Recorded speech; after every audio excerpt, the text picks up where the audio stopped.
সোনারপুরের ঘাসিয়ারা এলাকায় ভোর রাতে ভয়াবহ অগ্নিকাণ্ড। গ্যাস লাইটার রিফিল করার দোকানে হঠাৎ আগুন লেগে যায়। স্থানীয় বাসিন্দারাই প্রথমে আগুন দেখতে পান বলে জানা গিয়েছে। মুহূর্তের মধ্যেই এলাকায় চাঞ্চল্য ছড়িয়ে পড়ে। ওই দোকানের আশেপাশে ঘন জনবসতি হওয়ায় আগুন ছড়িয়ে পড়ার আশঙ্কা তৈরি হয়। প্রাথমিকভাবে স্থানীয়রাই আগুন নেভানোর কাজে হাত লাগান এবং সোনারপুর থানায় খবর দেওয়া হয়। পরে দমকলের একটি ইঞ্জিন ঘটনাস্থলে পৌঁছায়। তবে দমকল আসার আগেই স্থানীয় বাসিন্দাদের তৎপরতায় আগুন অনেকটাই নিয়ন্ত্রণে চলে আসে।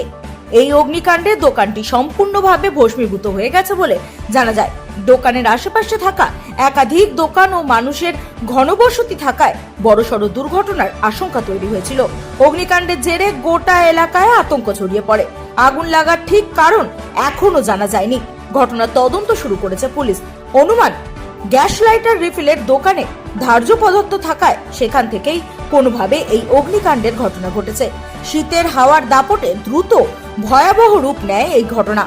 তবে স্থানীয়দের তৎপরতায় আগুন বড় কোনো রূপ নেওয়ার আগেই নিয়ন্ত্রণে আনা সম্ভব হয়। ঘনবসতিপূর্ণ অঞ্চল হওয়ায় আগুন ছড়িয়ে পড়লে বড় বিপদের আশঙ্কা ছিল। ঘটনায় কোনো হতাহতের খবর মেলেনি। ক্ষতির পরিমাণও খতিয়ে দেখছে পুলিশ ও দমকল বাহিনী।